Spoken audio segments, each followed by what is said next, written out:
ICC chairman হিসেবে নবনির্বাচিত জয় শাহ 15 দেশের সমর্থন পেলেও একটি দেশ সমর্থন করেনি তাকে। বাংলাদেশ, শ্রীলঙ্কা, আফগানিস্তান পাশে থাকলেও জয় পাশে পাননি প্রতিবেশী দেশ পাকিস্তানকে। যদিও বাকি বোর্ডগুলোর সম্মতি দেখে এক পর্যায়ে পিসিবি থেকে আর কোনো উচ্চবাচ্য করা হয়নি।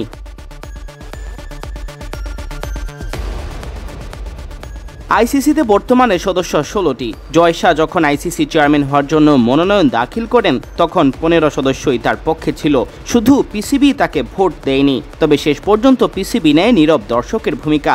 বাকি 15 সদস্যের ভোটে হেসে খেলেই চেয়ারম্যান হয়ে যান জয়।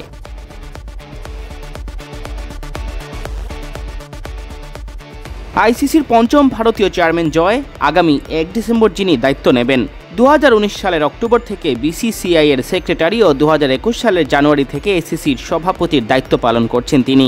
আইসিসির বর্তমান চেয়ারম্যান গ্রেগ বার্কলে 2 মেয়াদে নেতৃত্ব দিয়েছেন বিশ্ব ক্রিকেটের নিয়ন্ত্রক সংস্থাকে। তিনি নতুন করে দায়িত্ব পালন করতে না চাওয়ায় জয় শাহ একমাত্র প্রতিনিধি হিসেবে আইসিসি চেয়ারম্যান পদে প্রার্থিতা করেন এবং বিনা প্রতিদ্বন্দ্বিতায় নির্বাচিত হন।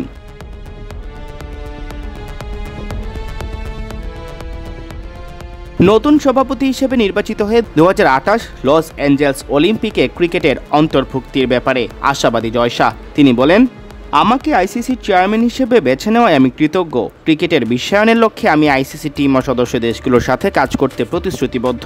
আমরা একটা কঠিন সময়ের মধ্যে দাঁড়িয়ে আছি, যখন একাধিক ফরম্যাটের মধ্যে ভারসাম্য রাখা, উন্নত প্রযুক্তি গ্রহণ করা ও বৈশ্বিক বাজারে আমাদের বড় ইভেন্টগুলো পরিচয় করিয়ে দেওয়া গুরুত্বপূর্ণ। আমাদের লক্ষ্য হলো ক্রিকেটকে আগের চেয়ে আরও বেশি জনপ্রিয় করে তোলা।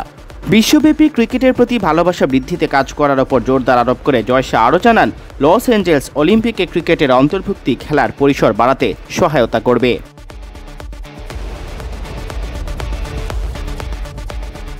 ইতিহাসে সর্বকনিষ্ঠ আইসিসি চেয়ারম্যান হিসেবে ইতিহাস করেছেন 35 বছর বয়সী এই সংগঠক। পেশায় ব্যবসায়ী জয় শাহ ভারতের স্বরাষ্ট্রমন্ত্রী অমিত শাহর ছেলে। 2019 সালে ভারতের ক্রিকেট বোর্ড বিসিসিআই এর সেক্রেটারি হওয়ার পর থেকেই নানা কারণে ক্রিকেট দুনিয়ার খবরের শিরোনাম হয়েছেন তিনি। সিয়াম চৌধুরী, বিডি ক্রিক টাইম।